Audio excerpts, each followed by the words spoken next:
Jojo Isurena, ang canine trainer at behavior specialist. Umaga kay ganda, Brian and Jojo. Umaga kay ganda din. Okay, Brian, unang-una, ano bang benefits na may bibigay niyo dito sa mga aso kapag pumapasok sila dito sa mga obstacle course? O kagaya ng nakikita ninyo ngayon, isa sa mga pinakamagandang benefits na nakukuha natin ay unang exercise sa mga aso at sa mga tao as well. Okay. At ang pinaka-importante sa lahat, bonding. Okay. Diba? Natututunan ng aso na pagkatiwalaan ka, higit sa lahat, napapagkatiwalaan mo rin yung aso. No, Pinky. Ako meron akong tanong, gaano ba katagal dapat yung bonding time doon sa may-ari at yung kanila aso?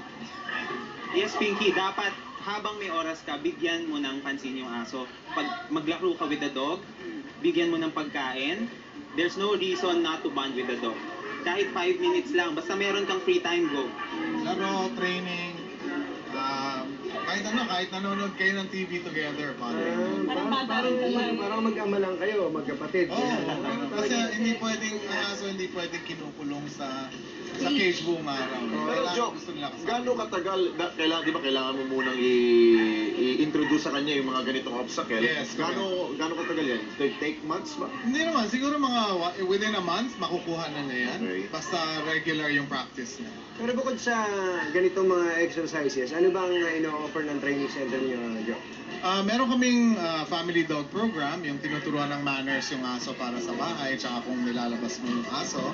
Meron din kaming clicker training classes kung gusto mo turuan ng mga complex behavior yung aso mo, yung pagkuha ng coke sa refrigerator. Wow, ang galing. Tapos meron kaming bagong course ngayon, yung tinatawag na nose work. Parang tinuturuan mo maghanap ng scent yung aso. Halimbawa, yun yung ginagamit din nila sa mga bomb detection dogs.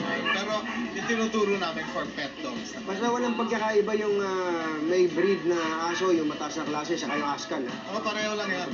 Mas mahal lang yung pure breed. Dahil pa Balita namin meron po kayong event, dog event, kailan po ito?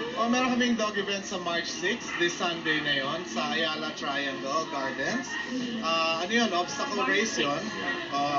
March 6, 2 p.m. sa Ayala Triangle Gardens. So, nanyahan namin kayong lahat, sana makapunta kayo at manood dun sa aming event na yon. Pwede rin kayo sumali, mag-register sa betterdog.com.ph. Okay, maraming salamat, Jojo and Brian. Thank you, maraming salamat. Thank you, sir.